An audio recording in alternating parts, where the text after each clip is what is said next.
اللہ نے فرمایا کہ فَبِمَنَقْضِهِمْ مِيثَاقَهُمْ، ان کی عہد شکنی کی وجہ سے لَعَنَّاهُمْ، ہم نے ان پر لعنت کی، وَجَعَلْنَا قُلُوبَهُمْ قَاسِيَةً، اور ان کے دلوں کو سخت کر دیا۔ یہ دل کا سخت ہو جانا یہ بھی اللہ کے عذاب کی ایک صورت ہے۔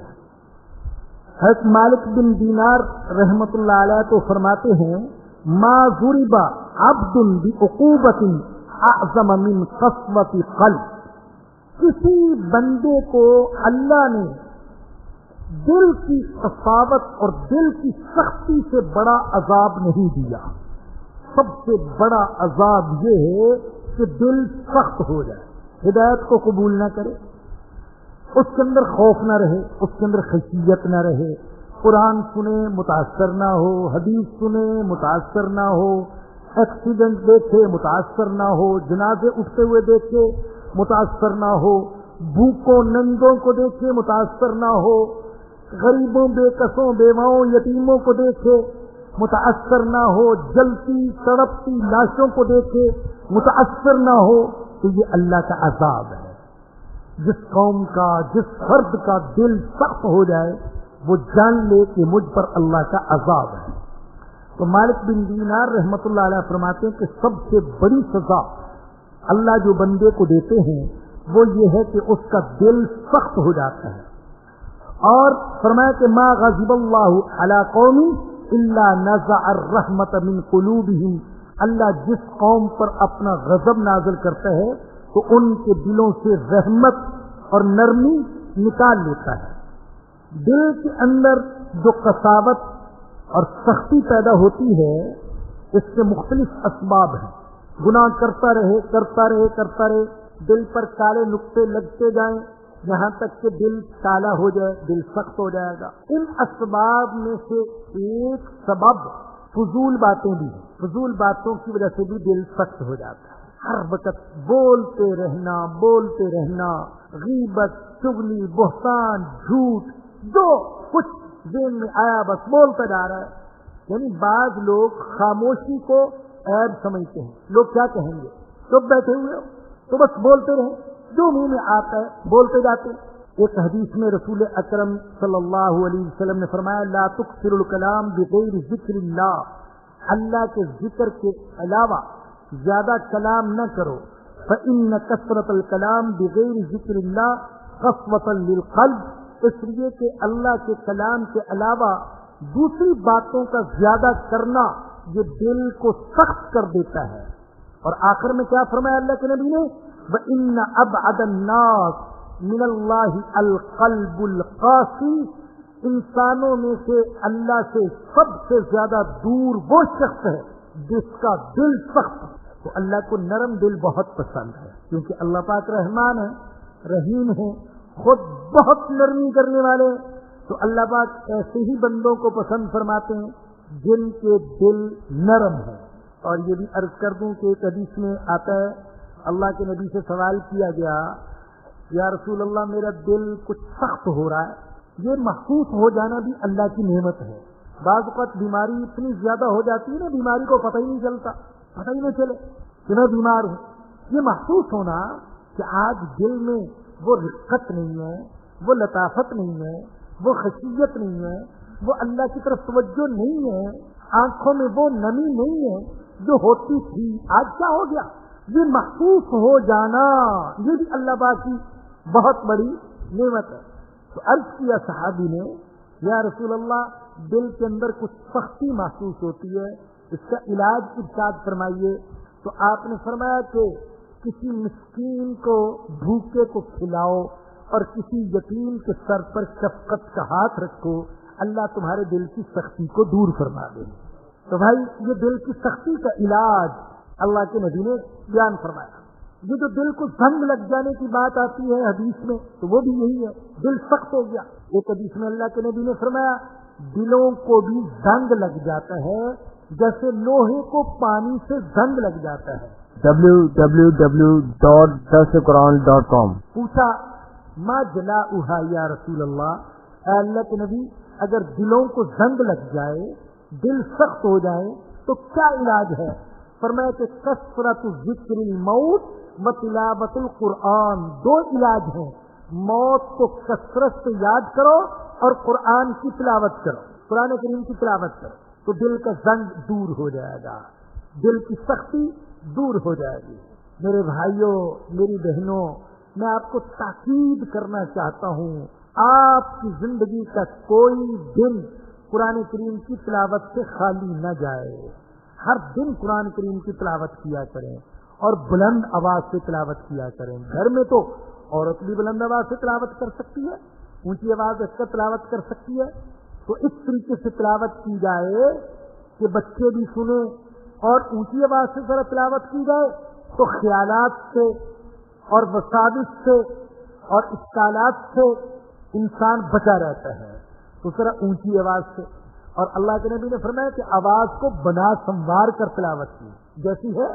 ہاں، یہ ضروری نہیں ہے کہ ہر کوئی قاری عبد الباسطی بن جائے اور ہر ایک قاری عبد الصمد ہی بن جائے، یہ ضروری نہیں ہے، لیکن اللہ نے جو ہمیں آواز دی ہے اس کو بنا سنوار کر قرآن کو پڑھا جائے۔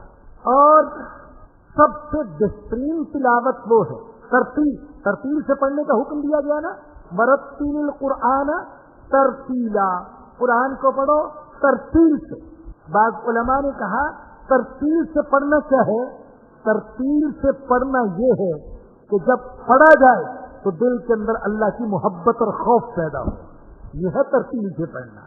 ایسا نہیں کہ الٹی سیدھی آوازیں نکال کر، بعض لوگ تو اللہ معاف فرمائے قرآن کو بھی گانوں کی طرز پر، نعتوں کو بھی گانوں کی طرز پر، میری قوم کے دل دماغ پر موسیقی، رقص و سرود، گانا بجانا ایسا چھا گیا کہ اب قرآن کو بھی گانے کے تابع کرتے ہیں، نعتوں کو بھی گانے کے تابع کرتے ہیں، گانے کی طرز اور گانے کی آوازیں، اور اللہ کو بھی میوزک کے انداز میں۔ خدارا ایسا ظلم نہ کریں، ایسا ظلم نہ کریں، دلوں کے اندر جو میوزک کی ایک گندی خواہش اور طلب پائی جاتی ہے، اس طلب کو، اس پیاس کو قرآن سے بجانے کی کوشش نہ کریں، نعت رسول سے اس طلب کو پورا کرنے کی کوشش نہ کریں۔ تو بہرحال بات دوسری طرف چلی گئی۔ عرض یہ کر رہا تھا کہ قرآن کریم کی تلاوت کا اہتمام ضرور کیا کرے، کچھ نہ کچھ وقت تلاوت کے لیے ضرور نکالے۔ تو اللہ فرماتے فَبِمَ نَقْضِهِمْ مِيثَاقَهُمْ لَعَنَّاهُمْ، ان کی عہد شکنی کی وجہ سے ہم نے ان پر لعنت کی اور ان کے دلوں کو سخت کر دیا، ہم نے سخت کر دیا۔ اللہ اپنی طرف نسبت کر رہے ہیں، اس لیے کہ جو کچھ ہوا یہ اللہ کی سنت کے مطابق ہوا۔ یہ بات سن لیجیے، قرآن کریم میں جگہ جگہ آتا ہے، اللہ کہتے ہم نے ان کے دلوں پر مہر لگا دی، ہم نے ان کے کانوں پر پردے ڈال دیے، ہم نے ان کی آنکھوں پر پردے ڈال دیے۔ تو اے اللہ، جب تو نے دلوں پر مہر لگا دی، جب تو نے کانوں میں گھاٹ رکھ دیے اور جب تو نے آنکھوں پر پردے ڈال دیے، پھر وہ اگر حق کو دیکھتے نہیں، حق کو سنتے نہیں، حق کو سمجھتے نہیں، تو ان کا کیا قصور ہے؟ یہ اشکال ہوتا ہے۔ قصور کیا ہے؟ جب تو نے خود مہر لگا دی تو یاد رکھیے اللہ پاک اپنی طرف جو نسبت کرتے ہیں، ہم نے لعنت کر دی، ہم نے دلوں کو سخت کر دیا اور ہم نے پردے ڈال دیے۔ تو اس لیے کہ جو کچھ ہوا یہ اللہ کی سنت کے مطابق ہوا، اللہ کے متعین کیے ہوئے طریقے کے مطابق ہوا۔ اللہ کی سنت یہ ہے کہ جو قوم گناہ کرتی چلی جائے، مڑ کر نہ دیکھے اور توبہ نہ کرے تو اللہ اس کے دل پر مہر لگا دیتے۔ یہ اللہ کی سنت ہے، اور جس سے گناہ ہو جائے توبہ کر لے، اللہ اس کے دل پر مہر نہیں لگاتا۔ معاذ اللہ، اللہ ظالم نہیں ہے کہ بندہ نیک بننا چاہتا ہے اور اللہ اس کے دل پر مہر لگا دیتا ہے، نہیں بننے دوں گا نیک۔ اللہ تو پکار رہا ہے، یا عبادی الذین اسرفوا علی انفسهم لا تقنطوا من رحمت اللہ یا ایھا الذین آمنوا اتقوا اللہ یا ایھا الذین آمنوا قوا انفسکم واہلیکم نارا۔ او میرے بندو، ایمان لانے والو، بچا لو اپنے آپ کو اور اپنے اہل و عیال کو، آگ سے بچا لو۔ اللہ کہہ رہا ہے۔ تو بھائی اللہ ظلم نہیں کرتے، کہ جو کچھ ہوتا ہے یہ اللہ کی سنت کے مطابق ہوتا ہے، اس لیے اللہ اپنی طرف نسبت کرتے ہیں. ہم نے لعنت کر دی اور ہم نے ان کے دلوں کو سخت کر دیا. یحرفون الکلم عن مواضعہ، وہ کلام کو اس کے موقع محل سے ہٹا دیتے ہیں، کلام کو اپنے موقع محل سے ہٹا دیتے ہیں. یہ عہد شکنی والی جو قوم ہے یہ صرف معاہدے کی خلاف ورزی نہیں کرتی، بلکہ معاہدے کو اپنی خواہشات کے مطابق ڈھالنے کے لیے اس میں تحریف بھی کرتی ہے. معاہدے کی خلاف ورزی اور پھر معاہدے کو اپنی خواہشات کے مطابق ڈھالنے کے لیے اس میں تحریف بھی کرتی ہے. بہت سے لوگ ہیں جو کلمے کی مخالفت کر رہے ہیں، جو کلمے کے اندر وعدہ کیا اس کی مخالفت کر رہے ہیں، قرآن کی مخالفت کر رہے ہیں، لیکن مخالفت ماننے کے لیے تیار نہیں ہے، بلکہ چاہتے ہیں کہ قرآن کو اپنی خواہشات کے مطابق ڈال لیں. اپنی خواہشات کو قرآن کے مطابق نہ ڈالیں بلکہ قرآن کو اپنی خواہشات کے مطابق ڈال لیں. ایسے لوگ ہیں جیسے کہا کسی نے کس قدر ہوئے بے توفیق فقیہان حرم، خود بدلتے نہیں قرآن کو بدل دیتے ہیں. تو یہ بنی اسرائیل میں بھی ایسے لوگ تھے کہ اپنے آپ کو تو نہیں بدلتے تھے، تورات کو اپنی خواہشات کے مطابق بدلنے کی کوشش کرتے تھے، اس میں تحریف کرتے تھے.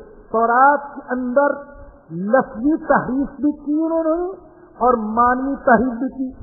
لفظی تحریف کیا ہے کہ بعض باتیں جو اللہ کا کلام نہیں تھی اپنی طرف سے شامل کر دی، الفاظ کے الفاظ، جملے کے جملے، آیات کی آیات، صورتیں کی صورتیں اپنی طرف سے شامل کر دی. بائبل کے اندر وہ کہا یہ بھی اللہ کا کلام ہے، یہ تو لفظی تحریف ہے.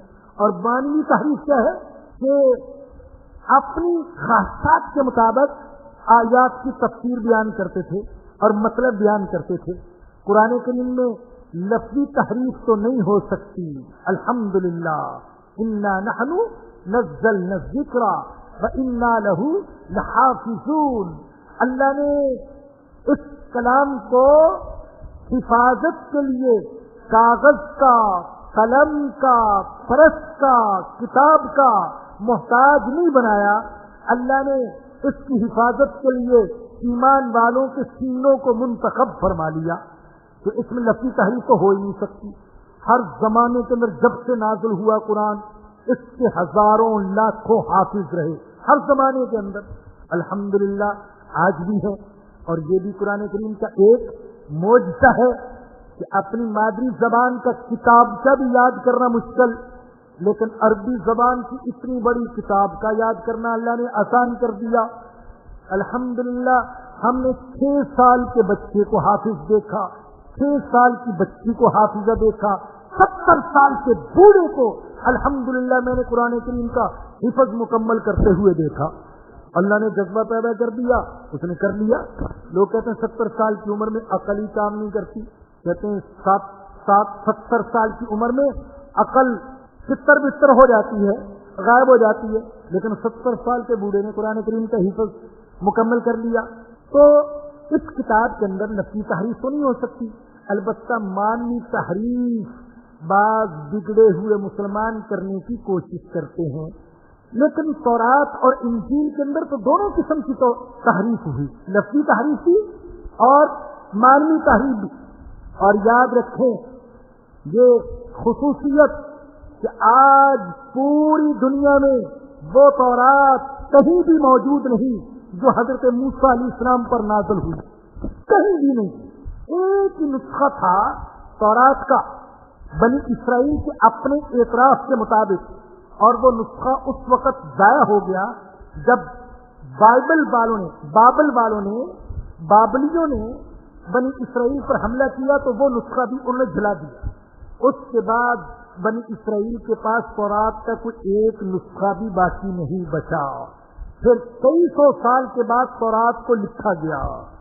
آپ اندازہ کیجئے کہ اتنے 100 سال بعد تورات لکھی گئی کہ وہ یہ بھی بھول چکے تھے کہ حضرت موسیٰ علیہ السلام کی قبر کہاں ہے. آج تک یہودی نہیں بتا سکتے کہ حضرت موسیٰ علیہ السلام کی قبر کہاں ہے.